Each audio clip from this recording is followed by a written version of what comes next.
Hello to all of my wonderful constituents in Maryland's beautiful 8th District and beyond. We're back for my favorite time of the week, which is Local Heroes, where we get to profile people who are making a sustained and meaningful contribution to our community, especially in the time of COVID-19. And I've got such a wonderful guest today, my friend Mona Negm, who is the president and the founder of the American Muslim Senior Society. She lives in Silver Spring, and she runs this wonderful interfaith group that is serving the needs of the older population. So Mona, first of all, welcome and congratulations on being the 8th District's local hero this week. Well, thank you very much for having me. It's an honor being here, Congressman, and an honor working with you. So thank you. Thank you for that opportunity. Well, we're delighted to be with you. You are our first local hero in the month of December.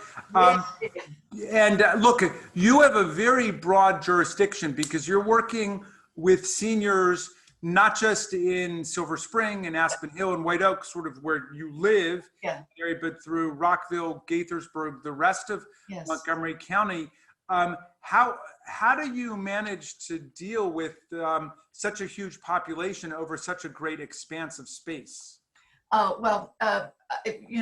First of all, just to give you an idea of who we are as an organization, a nonprofit, we were established 3.5 years ago, so we're very, very young. And one of our mission is to empower the county's 55 plus, diverse 55 plus, and caregivers, especially the underserved, isolated and marginalized members, by providing them access with tools and resources so that they can have equality of life and be able to live with dignity in their communities. And we realized that the word empowerment, you cannot empower anyone by yourself. So we discovered that it has like a recipe, empowerment. So part of the recipe is we have to have partnership. We have to have training of community members, providing them with tools and resources and retooling them so that they can take care of themselves. And then, of course, the third component, which is really important, is to provide them access. Provide them access with culturally sensitive resources, so that it's not only to provide them access with resources, but they have to be culturally acceptable resources so that people can benefit from them. If you combine these three elements, then you have magic, and you have or the impossible can be possible. And therefore, we founded our organization on partnership. So we really are a model of diversity and partnership in action. We have put together a coalition of 17 of the county's premier representative of premier health and long-term care organizations, including, of course, health and human services, aging and disability services, and all the minority health initiatives. We have and also including businesses in the interfaith community, representative public policy and researchers. So that group right now is EMS, Stakeholder Advisory Council, and this group work with us on a regular basis, monthly basis, to provide us guidance, technical assistance. They're part of all our program and services. The second, partnership that we have is that we formed a consortium of 10 of the 11 Islamic centers in Montgomery County, and they are all around the county.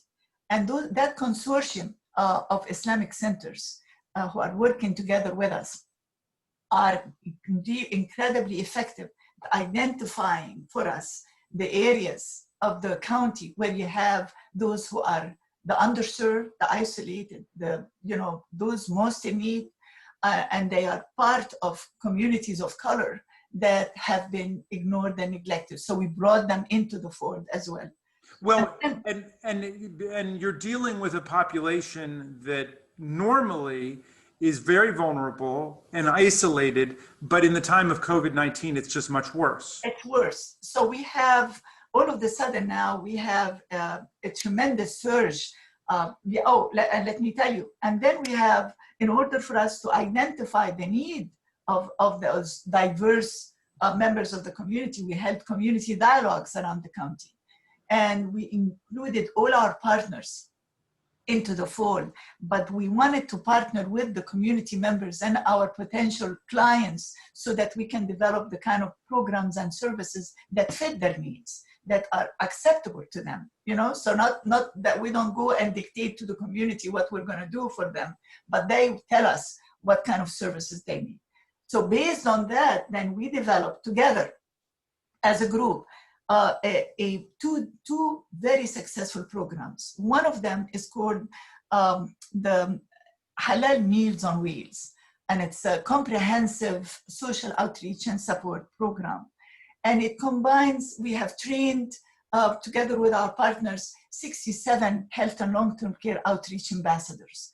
These ambassadors are the outreach tool of EMS into those diverse communities. They are situated all around the county, and they work in teams, identifying groups of isolated, underserved, the marginalized, the very, very much in need, the people in need, and they bring them to us. And then we in turn turn around and share the resources that we have been able to harness from the county organization and agency and channel them to them, so that they can access these resources through our ambassadors.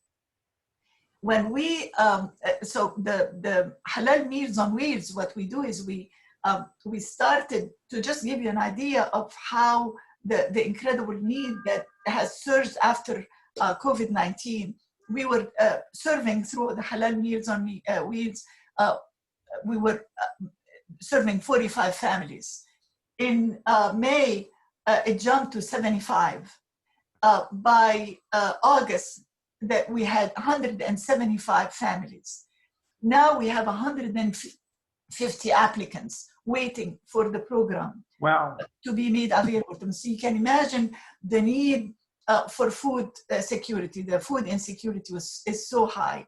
The isolation, social isolation of this group is incredible. So so our ambassadors call them on a regular basis, run errands for them, fill out forms, benefit forms for them, deliver the hot meals for them. These are volunteers? They're all volunteers. I mean, 90% of our program is run. I mean, the only one that is working with me right now, my staff, is a part-time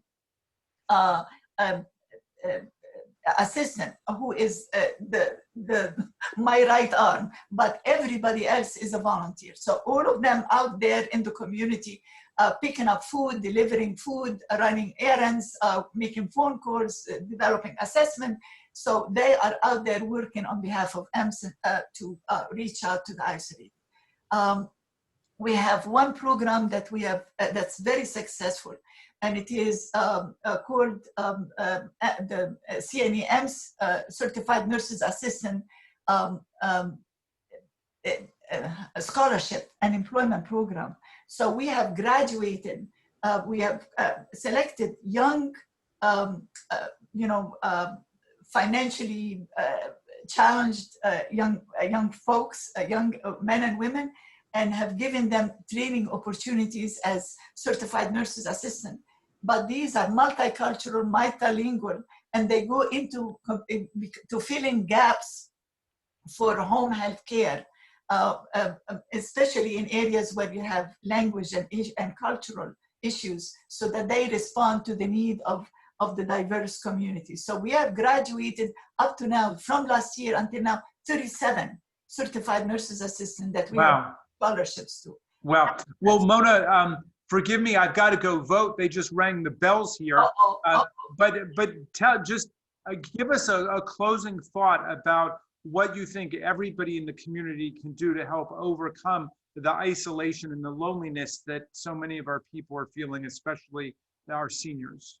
Well, we are very grateful to the fact that we have so many partners working with us to reach out to folks who are isolated. But I would highly recommend, if you know someone who needs some assistance and who is isolated, please contact the American Muslim Senior Society and reach out to us. We have our website. It's www.emsmd.org, and you can fill out applications to be part of our program, and we will be there for you. So I just want to thank you for this opportunity, and make sure that we are here. Let them know that we are here, available to them 24/7, and it will be a pleasure to work with you. Mona Negm, congratulations on being our local hero today, December 4th, 2020. And we salute you and we thank you for your vision in creating the American Muslim Senior Society, and for all of your wonderful commitment to our community, that you exemplify our very best values. And for those reasons and more, you are our local hero. Well, we love you and we thank you very much. It's a pleasure being here. Thank you so much. Have a great day. Bye-bye.